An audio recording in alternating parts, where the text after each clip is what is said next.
ध्यानाभ्यास के लिए कृपया नेत्रों को बंद कर लीजिए। अपना मुख अपनी ओर रखिए। अपना मुख अपनी ओर रखने का ही हमने अभ्यास करना है। अपनी ओर अर्थात अपने अमूर्त शरीर की ओर। बिना अभ्यास के वृत्ति बहिर्मुख रहती है।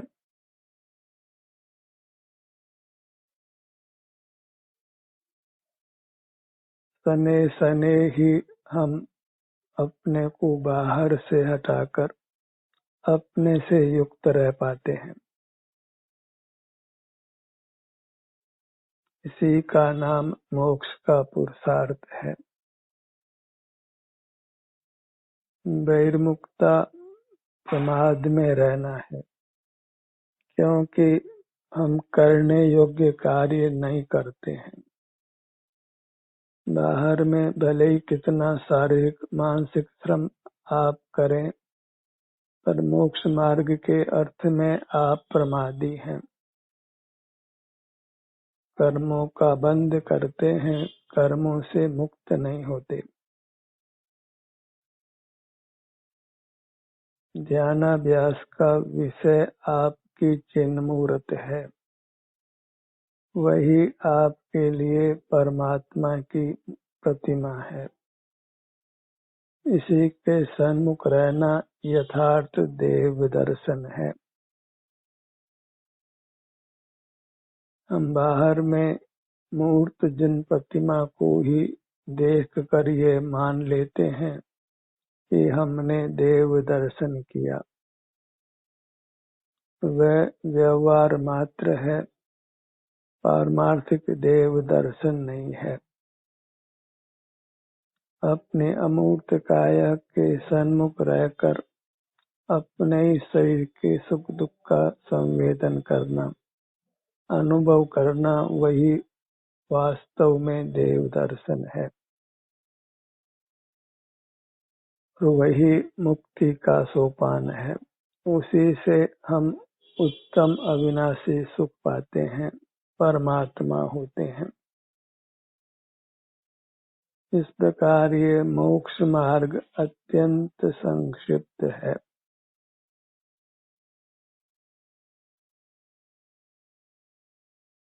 निरक्षर जीव भी अपना अनुभव कर परमात्मा हो सकता है।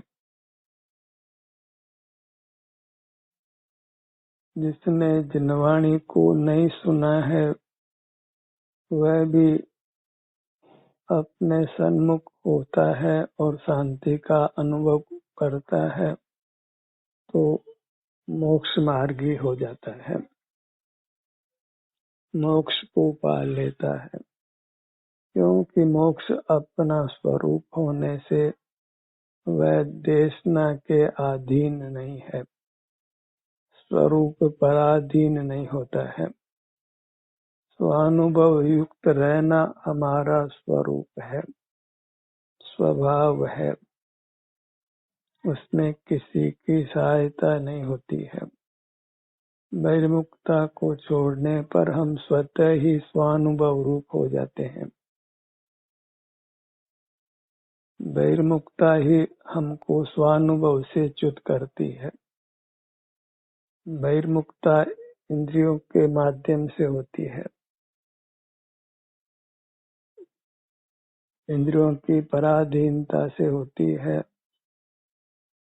स्वरूप च्युति रूप होती है। उस बहिर्मुखता को छोड़ने का ही अभ्यास करना है। प्रथम तो यह समझ लिया जाए कि इतना ही मोक्ष का मार्ग है, फिर अन्य वृत्तियां स्वमेव मिटती हैं। अन्य वृत्तियों को भी मोक्ष मार्ग मान लिया जाए तो सहज ही अन्य वृत्तियों में ही हमारा उपयोग जाता है, क्योंकि उसका हमको अनादि संस्कार है। अनादि से हम बहिर्मुख रहे हैं। स्वानुभव के अन्य सभी परिणामों को मोक्ष मार्ग नहीं मानना है, तभी हम उन वृत्तियों से विमुख हो सकते हैं, अपने सन्मुख रह सकते हैं। परमात्मा दर्शन करिए। हम व्यवहार में ही अटके हुए हैं। मंदिर जाकर प्रतिमा को देखकर हम ये मान लेते हैं कि मैंने देव दर्शन किया, और उसको अनिवार्य भी मान लेते हैं, जबकि अपना दर्शन करना ही अनिवार्य है। वही वास्तविक देव दर्शन है। उसी से जीव परमात्मा पद को पाता है, सकल दुखों से मुक्त होकर पूर्ण सुख का अनुभव करता है।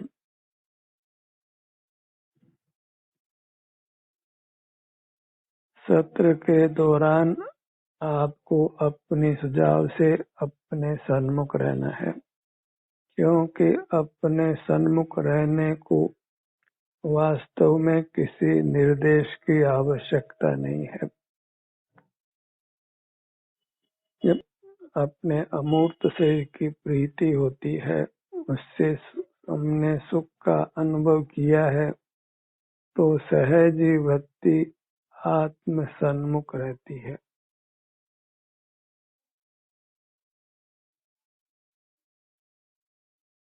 अपने निज विस्तार के अनुभव रूप रहिए। यहाँ जो भी सुख दुख की स्थिति आपको अनुभव में आती है, उस अनुभव को ही मोक्ष मार्ग मानना है,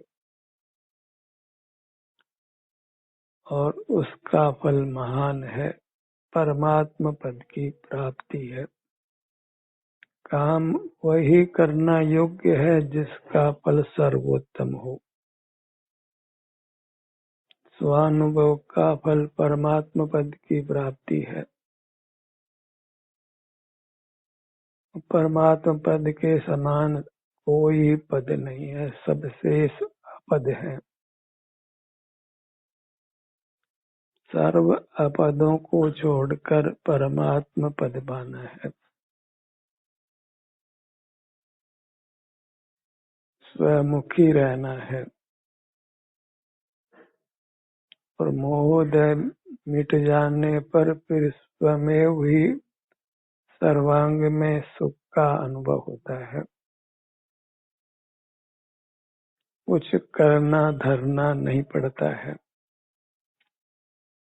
अपना मुख अपनी ओर करना, यह तो तभी तक है जब तक मोह कर्म का नाश नहीं होता है, क्योंकि मोह कर्म के उदय से वृत्ति सहज बहिर्मुख रहती है।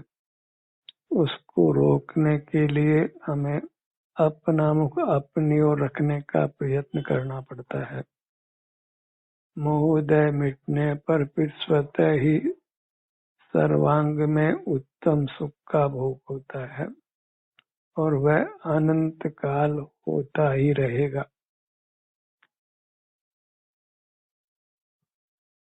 अपने मनुष्याकार को संवेदन में लीजिए।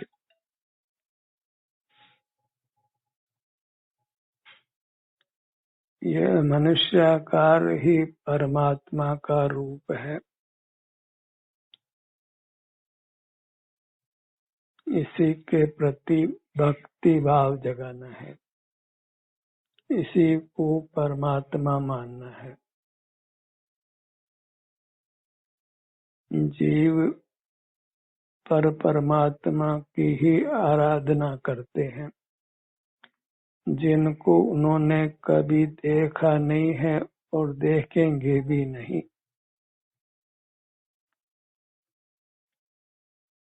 केवल अपना जीव ही संवेदन गोचर होता है। इसके अतिरिक्त केवल मूर्त पदार्थ ही जानने में आते हैं। एक तरफ मूर्त पदार्थों का जानना है, इसको इंद्रिय ज्ञान कहते हैं, और दूसरी ओर अपना सुख दुख का संवेदन है। दुख का संवेदन तो अभी केवल तात्कालिक है।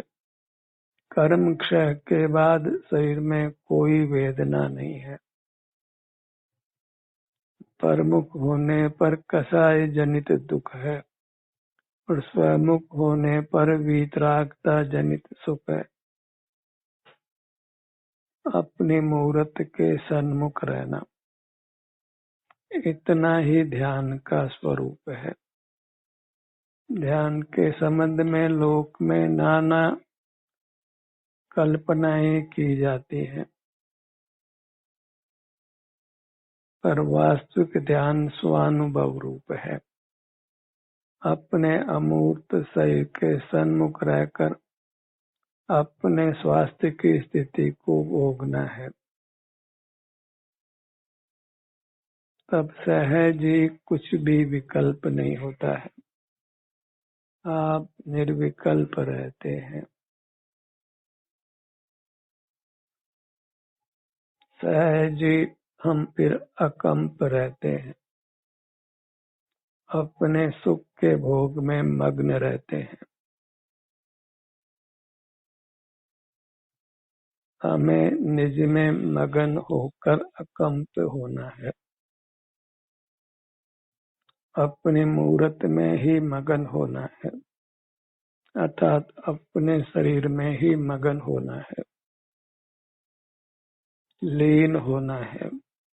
अपना शरीर ही अपना स्वरूप है, परमात्मा का रूप है।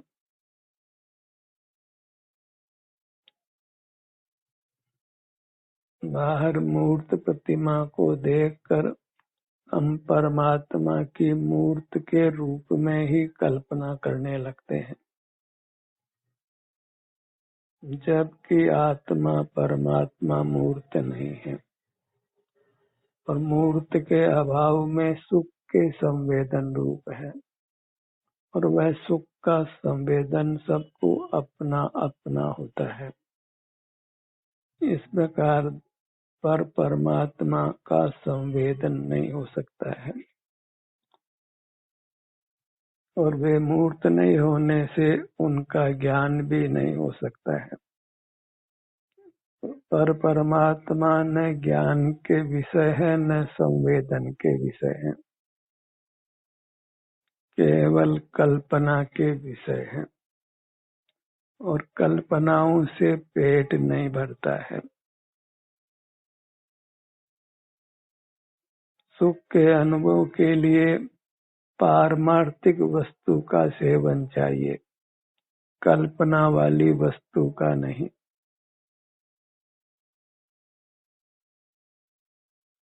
स्वानुभव गोचर अपनी अमूर्त काया ही हमारे लिए परमात्मा है।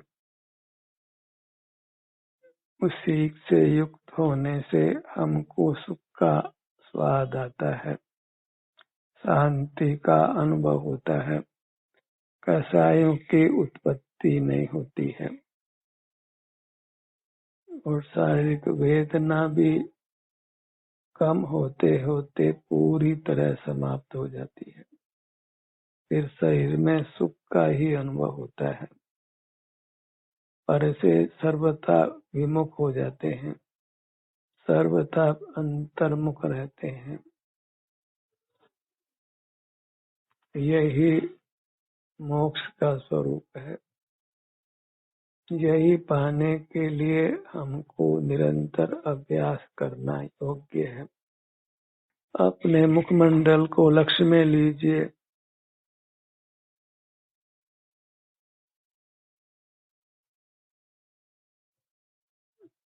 यही परमात्मा के मुख को देखना है।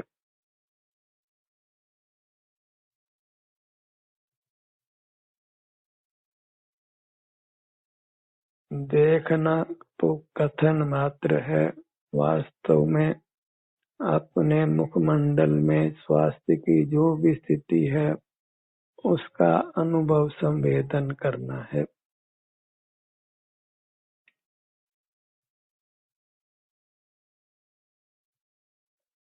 अपने धड़ भाग पर आइए।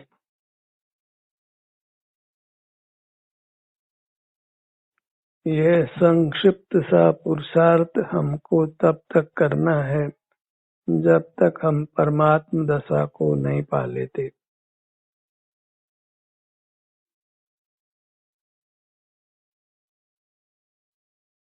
मोक्ष मार्ग और मोक्ष दोनों ही संक्षिप्त हैं। दोनों में ही सुख शांति का भोग है, अन्य कोई परिणाम नहीं है। आपका आप अनुभव करना, वही परमात्मा का दर्शन करना है। यही वास्तविक विद्या है जो जीव को संसार दुखों से मुक्त कर अविनाशी उत्तम सुख में स्थापित करती है। विद्या का ग्रहण तो आज बहुत हो गया है, पर वास्तविक विद्या बिल्कुल नहीं है।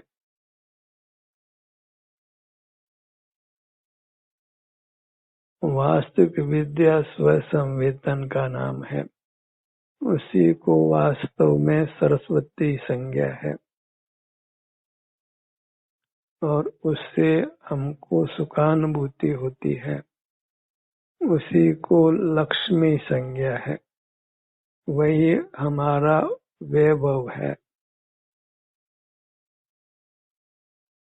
अपने ध्यान को अपनी दाहिनी भुजा पर लाइए।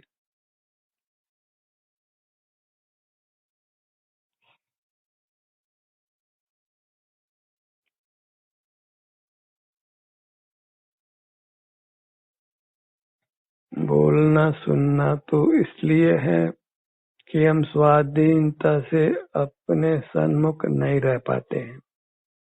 मोह के बलवत्ता होने से हमारा उपयोग अति चंचल रहता है। उपयोग के उस चंचलता को मिटाने के लिए ही हम इस प्रकार सत्र से युक्त होकर स्वसंवेदन करने का प्रयत्न करते हैं। थोड़े समय भी हम अपने संवेदन रूप रह सकें तो वह बड़ी उपलब्धि है। हमें बीजारोपण करना है, फिर वृक्ष तो स्वमेव हो जाना है। मोक्ष फल देने वाला वृक्ष फिर उत्पन्न हो जाना है, जिसका कभी नाश नहीं होना है।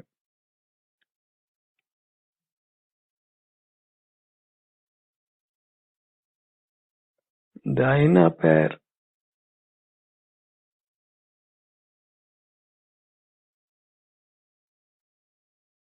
जैसे किसान कृषि के लिए जमीन में खाद पानी देता है, तभी वह उत्तम फल को पाता है। ऐसे ही हमको स्वानुभव करना है।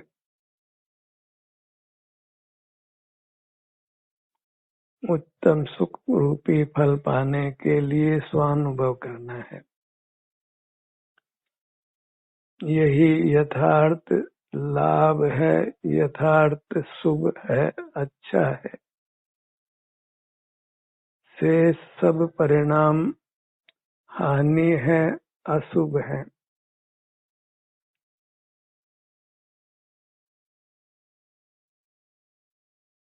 पीठ का भाग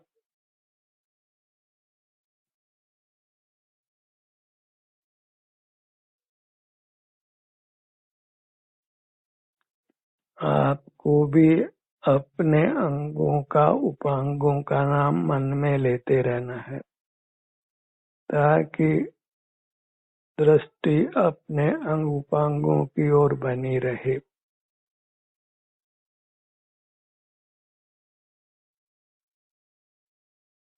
दाहिना पैर पगतली,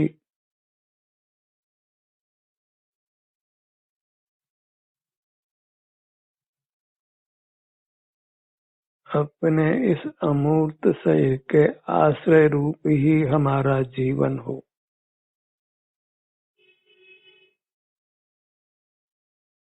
इसी के अनुभव रूप रहना हमारी आदत हो। बहिर्मुखता की आदत को हमने यत्न से छोड़ना है और स्वानुभव रूपी आदत ही डालना है।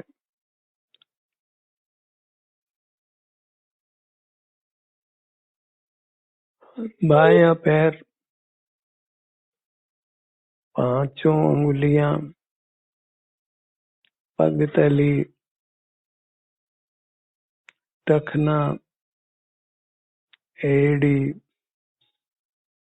पिंडली, घुटना, जंघा।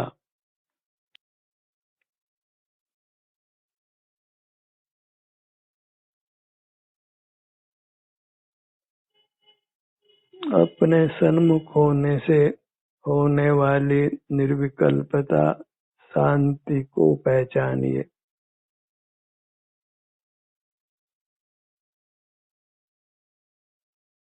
बाह्य जगत से यथासंभव नाता तोड़ना है, वही एक कठिन कार्य है। तो बाह्य जगत से नाता तोड़ने के कारण ही पुरुषार्थ संज्ञा है।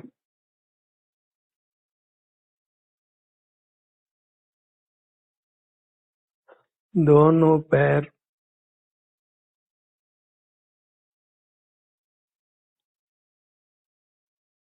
दोनों भुजाएं,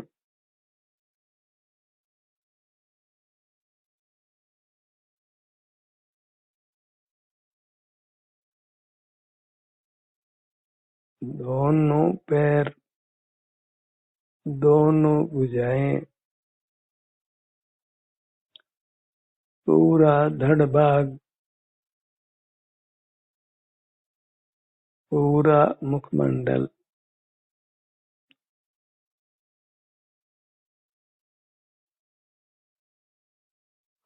दाहिनी भुजा, बाईं भुजा, हाथों की 10 अंगुलियां,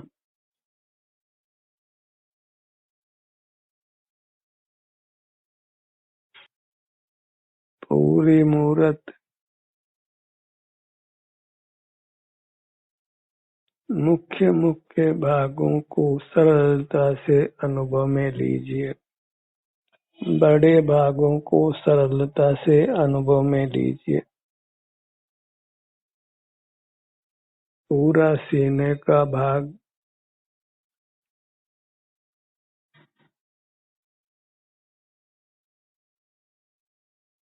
पूरा पेट का भाग, पूरा मुखमंडल, पूरा सिर,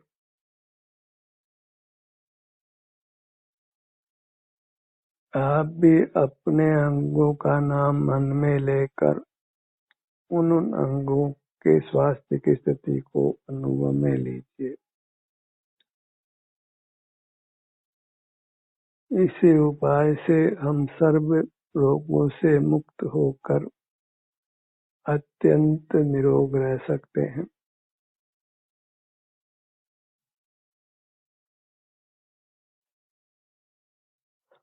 दोनों नेत्र,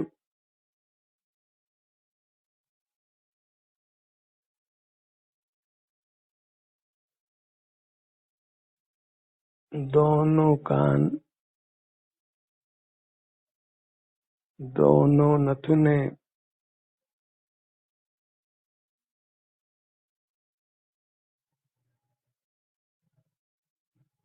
पूरा पेट,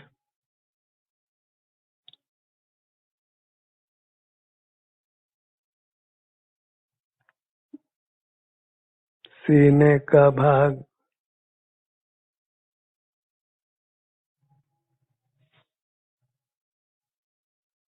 अत्यंत शांति भोगते हुए प्रमोद से हमें ये स्वानुभव का काम करना है।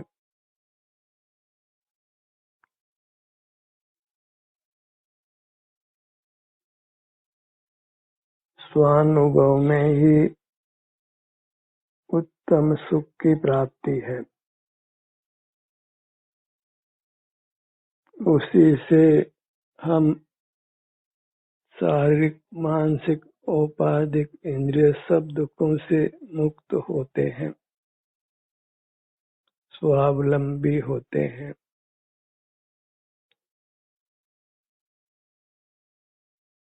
पूरी मुहूर्त को बारंबार लक्ष्य में लीजिए, अत्यंत भक्ति के साथ, जिसकी कोई मर्यादा नहीं हो।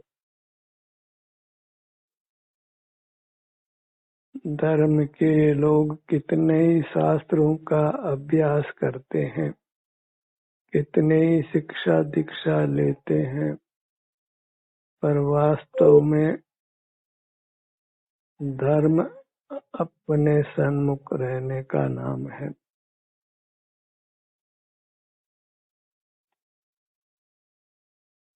अपने मुहूर्त को मन ही मन नमन करिए।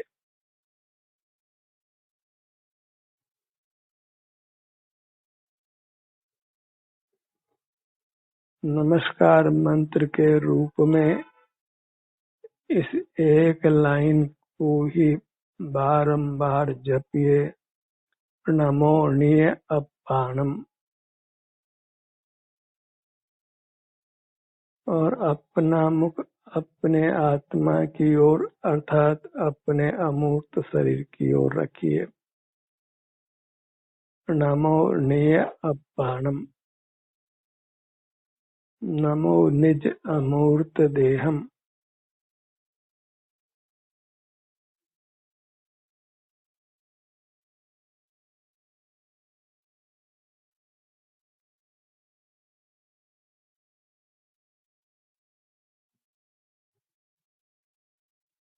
बारंबार अपनी ओर झुकना है, अपने ही स्वास्थ्य की स्थिति का संवेदन करते रहना है।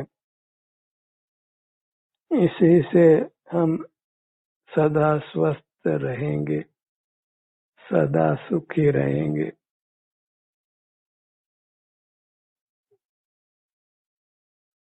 बिना जांचे ही लौकिक वैभव की प्राप्ति होगी और अनंत काल के लिए पारलौकिक वैभव मिलेगा।